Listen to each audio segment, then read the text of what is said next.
Hello guys, कैसे हैं आप सब लोग। दी बुक ऑफ एस्पर के एपिसोड 36 के साथ हाजिर हूँ। अभी तक जिसने मेरे चैनल को सब्सक्राइब नहीं किया हुआ, मेरे चैनल को सब्सक्राइब कर दे, वीडियो को लाइक और शेयर कर दे, शुक्रिया।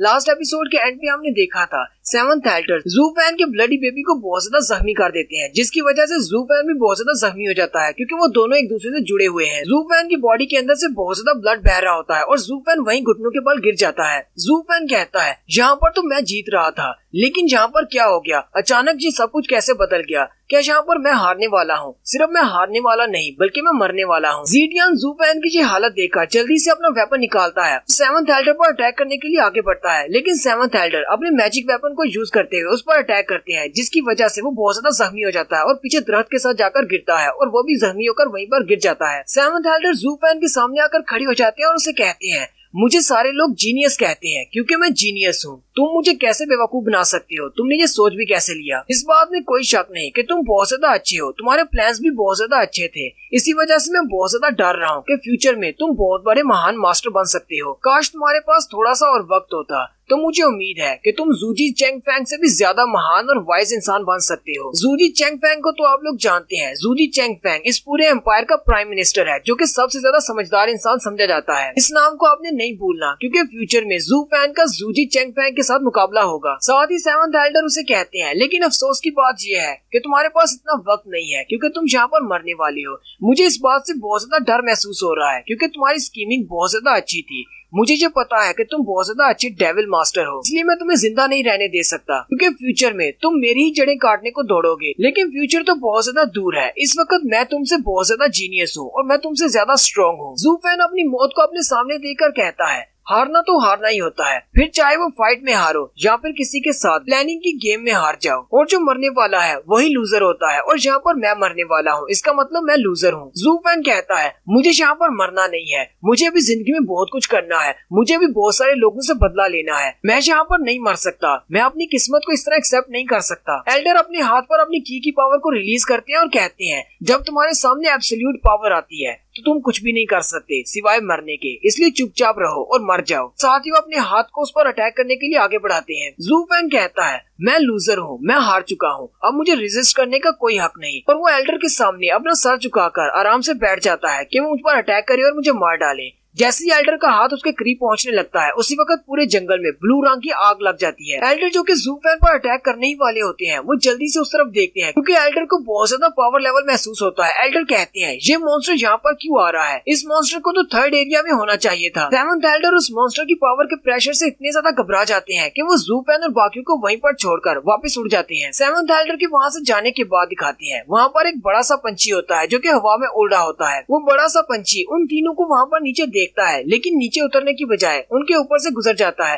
थोड़ी ही देर के बाद ज़ाओनिंग को होश आती है। ज़ाओनिंग उठते ही देखती है और कहती है, ये क्या हुआ, यहाँ पर इतने बड़े धमाके कैसे हुए? क्योंकि सामने की तरफ आधा जंगल जल चुका होता है। ज़ाओनिंग कहती है कि ये सब कुछ एल्डर की फाइट की वजह से हुआ है। कि ज़ूफेन और ज़ीडियन कहाँ पर हैं? वो जल्दी से उठकर अपने आसपास देखती है, उसे पास ही अपने ज़ूफेन नजर आता है, जो कि जख्मी हालत में वहाँ पर पड़ा होता है और वो बेहोश होता है। वो भागती हुई उसके पास चली जाती है और रोते हुए उसे कहती है, ब्रदर ज़ू, जल्दी से उठो, क्या हुआ तुम्हें? लेकिन जैसे ही वो उसे सीधा करने लगती है, उसका हाथ उसकी चेस्ट पर लगता है, जहाँ से बहुत ज्यादा ब्लड बह रहा होता है। अपने हाथ पर ब्लड को देखकर बहुत ज्यादा घबरा जाती है। ज़ूफेन क्योंकि डार्कनेस में चला गया है, क्योंकि वो बेहोश है, इसलिए उसे सिर्फ उसकी आवाज आ रही होती है। वो बार बार उसे कह रही होती है, ब्रदर ज़ू, जल्दी से उठो, बेहोश मत होना, अपनी आंखें खोलो। ज़ूफेन धीरे से अपनी आंखें खोलता है तो उसके सामने ज़ाओनिंग होती है, जो कि बहुत ज्यादा रो रही होती है। ज़ाओनिंग भी उसे देखकर बहुत ज्यादा खुश हो जाती है और अपने आंसू पहुंचते हुए कहती है, ब्रदर ज़ू, चलो शुक्र है तुम्हें होश तो आई। ज़ूफेन उसे इशारा करते हुए कहता है कि मेरे ब्लडी बेबी को उठाकर मेरे पास लाओ। ज़ाओनिंग उसे कहती है, क्या तुम चाहते हो कि मैं तुम्हारे उस ब्लडी बेबी को उठाकर तुम्हारे पास लेकर आऊं? ज़ूफेन क्योंकि इतना ज्यादा वीक है, वो बात नहीं कर पा रहा, वो अपना सर हिलाते हुए कहता है, हाँ उसे लेकर आओ। ज़ाओनिंग भागते हुए जाती है और उसके ब्लडी बेबी को उठा लाती है,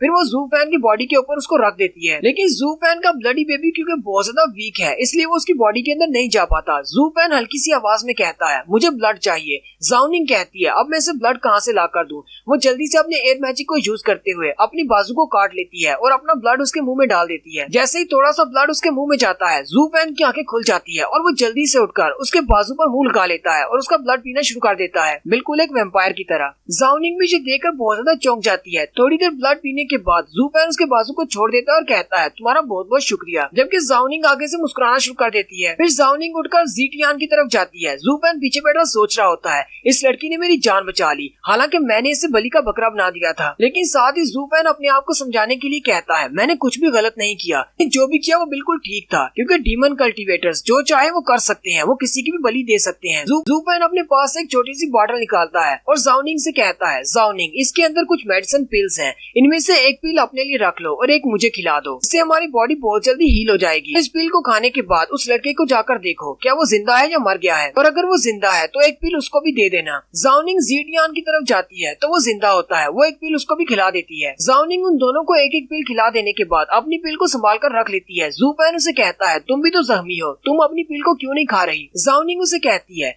मेरी बॉडी पर इतने बड़े जख्म नहीं है जो मुझे इस पिल की जरूरत पड़े, ये वाली पिल तो बहुत ज्यादा वैल्यूएबल है, मैं इसे तुम्हारे लिए छोड़ देती हूँ, कहीं अगर तुम दोबारा से जख्मी हो गए तो तुम्हें दोबारा से इसकी जरूरत पड़ेगी। ज़ूफेन हंसना शुरू कर देता है और कहता है, ये इतनी भी ज्यादा खास नहीं है और ना ही ज्यादा महंगी है, क़ियानलांग पवेलियन ने मुझे फ्री में दी थी। ज़ूफेन जाओनिंग से कहता है, मेरे ख्याल में तुम्हें इस पिल को खा लेना चाहिए, ये पिल तुम डिजर्व करती हो, तो तुम्हें इस लड़के को अपना भाई कहने की जरूरत नहीं है, तुम्हें पता नहीं ये कितना बड़ा कमीना है, थोड़ी देर पहले इसने तुम्हारी बलि देने की कोशिश की थी, इसने तुम्हें चारे के तौर पर यूज करते हुए एल्डर को मारने की कोशिश की। जाओनिंग ये बात सुनकर बहुत ज्यादा हैरान हो जाती है। ज़ीटियान उसे कहता है, इसका प्लान शुरू से यही था, ये शुरू से ही तुम्हें चारे के तौर पर इस्तेमाल करना चाहता था, इसलिए इससे जो भी तुम्हें मिलता है वो ले लो। जाओनिंग ज़ूफेन की तरफ देखती है, ज़ूफेन उसे आगे से कोई भी जवाब नहीं देता। जाओनिंग को ये बात कंफर्म हो जाती है कि वो बिल्कुल ठीक कह रहा है। ज़ूफेन जाओनिंग से कुछ कहने लगता है, लेकिन जाओनिंग रोते हुए से कहती है, तुम्हें मुझसे कुछ भी कहने की जरूरत नहीं, मैं सब कुछ समझ सकती हूँ। जाओनिंग अपने आंसू पोंछते हुए हल्का सा मुस्कुराती है और ज़ूफेन से कहती है, मुझे पता है कि मेरे ब्रदर ज़ूफेन बहुत ज्यादा स्मार्ट हैं और बहुत बड़े जीनियस हैं,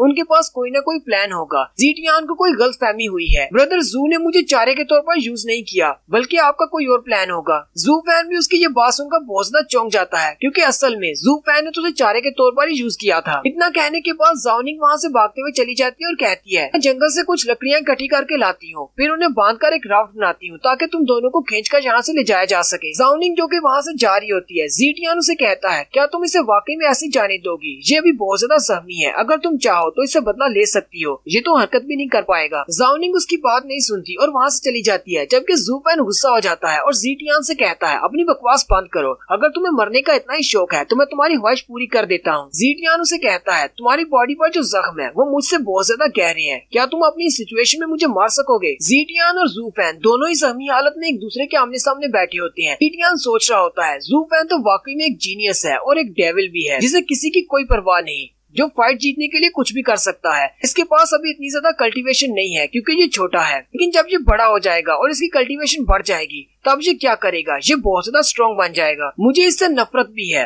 और मैं इससे डरता भी हूँ। मुझे इससे नफरत इसलिए है क्योंकि ये किसी वक्त भी अपने दोस्तों को धोखा दे सकता है, ये एक रिलायबल फ्रेंड नहीं है। मुझे इससे डर इसलिए लगता है क्योंकि ये अपने दोस्तों की जान भी ले सकता है। नेक्स्ट सीन में दिखाते हैं, जाओनिंग 2 लकड़ी की राफ्ट्स बनाकर लाती है और उन दोनों के ऊपर उन दोनों जख्मियों को लिटा देती है और रस्सी बांधकर उन दोनों को खींच कर ले जा रही होती है, और वहीं पर बारिश भी शुरू हो जाती है। उसका पाँव फिसल जाता है और वो नीचे गिर जाती है, लेकिन वो फिर से उठती है और अपने दोनों जख्मी दोस्तों की तरफ देखती है और उन्हें फिर से खींचना शुरू कर देती है। ज़ीटियान वहाँ राफ्ट पर लेटे लेटे सोच रहा होता है, जाओनिंग हम तीनों में सबसे ज्यादा कमजोर है, यहाँ तक कि मैंने भी ये फैसला किया था। मैंने ज़ूफेन से कहा था कि इसे पीछे छोड़ दो क्योंकि ये हमें वीक कर देगी, ये हमारे साथ नहीं भाग सकती। मैंने इसे पीछे मरने के लिए छोड़ देना था। मुझे अपने यंग मास्टर होने पर बहुत ज्यादा शर्मिंदगी महसूस हो रही है। अब ये लड़की मेरी जान बचा रही है जिसको मैं मरने के लिए छोड़ने वाला था, लेकिन मुझे ज़ूफेन पर ज्यादा तरस आ रहा है। उसे तो अपने ऊपर ज्यादा शर्मिंदगी महसूस होनी चाहिए क्योंकि ज़ूफेन ने उस लड़की से कहा था कि वो उसे नहीं छोड़ेगा, वो उसे शहर से बाहर लेकर जाएगा क्योंकि उसने उससे वादा किया था। लेकिन ज़ूफेन ने भी इस बेचारी लड़की को धोखा दिया और इसे मरने के लिए छोड़ दिया। और अब देखो हम दोनों इतनी ज्यादा जख्मी है कि उससे चल भी नहीं पा रहे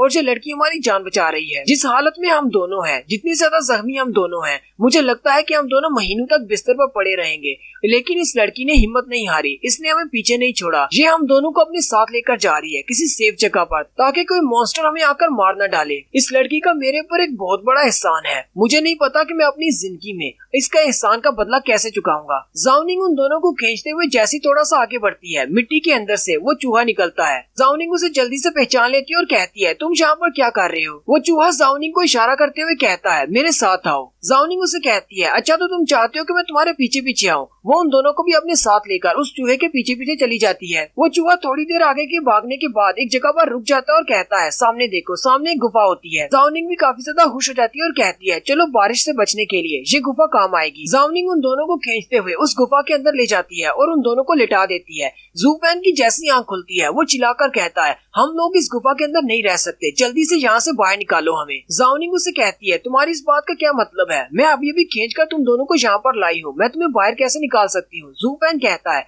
जरा जमीन पर देखो, यहाँ पर इस घास को देखो। ज़ीटियान ज़ू फैन से कहता है, ये वाली घास बहुत ज्यादा स्पेशल है, इससे तुम्हारे जख्म जल्दी से हील हो जाएंगे। इसमें इतनी बुरी बात क्या है? तुम इस गुफा में क्यों नहीं रुकना चाहते? ज़ू फैन उसे कहता है, तुम्हारी बात बिल्कुल ठीक है, इस ग्रास के अंदर बहुत सारे हीलिंग इफेक्ट्स है, ये किसी के जख्मों को हील कर सकती है, लेकिन किसी में इंसान शामिल नहीं है। ये सिर्फ मॉन्स्टर और स्पिरिट बीस्ट के जख्मों को ही हील कर सकती है। इसलिए इस घास की वजह से यहाँ पर बहुत सारे स्पिरिट बीस्ट आते जाते रहते हैं ताकि वो अपने जख्मों को हील कर सके। ज़ीटियान उसे कहता है, तो तुम्हारे कहने का मतलब क्या है कि हमने इस गुफा के अंदर आकर गलती कर दी है, हम एक जाल में फंस चुके हैं? ज़ू फैन उसे कहता है, हाँ अब तुम्हें समझ आई, हम लोग एक ट्रैप में फंस चुके हैं। और यहीं पर हमारी एपिसोड 36 का एंड होता है। एक्सप्लेनेशन अच्छी लगी हो तो कमेंट करके जरूर बताइएगा। चैनल को सब्सक्राइब कर दे, वीडियो को लाइक और शेयर कर दे। शुक्रिया।